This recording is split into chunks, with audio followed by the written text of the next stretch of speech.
Morning friend, সকলোৰে ভালে আছেনে? বহুত দিনত আজি ব্লগ এটা বনাবলৈ আহিছোঁ। এয়া আজি দুলেজনত আছোঁ, যিহেতু মোৰ ভণ্টি অইলত চাকৰি এতিয়া জইন কৰিছে। তো আজি পাই ৰুমত থাকিম তাইৰ লগতে।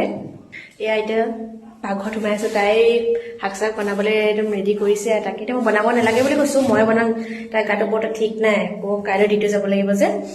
এটা কথা হ'ল নহয় গাইজ, চব বজাৰ কৰিলোঁ দেই অলপ আগত। তেতিয়া মানে দুলেজনত আৰু দুলেজনত জনাবহে ক'বচোন, ইমান বস্তুবোৰ দাম নহয় দুলেজনত, কি ক'ম। মানে কিবা এটা সৰু সুৰা বস্তু বহুত দাম দুলেজনত দেই। এতিয়া নিকিনিলেও নহয়, সেয়া চব বজাৰ মানে শাক পাচলি বজাৰ হওক, চাহ খোৱাৰ মানে চাহপাতৰ লগালৈকে চব বজাৰ কৰা হ'ল দেই, মিঠাই লাগে। কিন্তু এটা চবতকৈ মেইন বস্তুটোৱে পাহৰি দিলোঁ, কি যে ক'ম। চাউলটো পাহৰি দিলোঁ এতিয়া গাইছ। এতিয়া কি খাম বাৰু কোৱাচোন ভণ্টি? মাংস আছে, আলু আনিলোঁ, কেঁচা চব্জি চব আনিলোঁ। এতিয়া মেইন যে চাউলখনকে নাই, এতিয়া কি কৰিম বা? ৰুটি আছে, ৰুটি খাবা?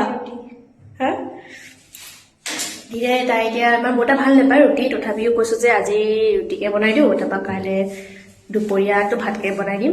যিহেতু ৰুটি ভাল নাপায় যে, তো উপায় নাই আৰু। এতিয়া ৰাতিখন আকৌ এতিয়া টাউনত ওলাই যাবলৈও মন নাই যোৱা, সেইটো কাৰণে এতিয়া ৰুটিকে বনাওঁ।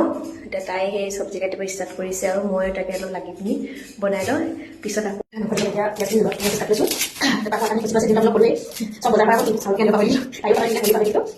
ৰুটিকে খাম আৰু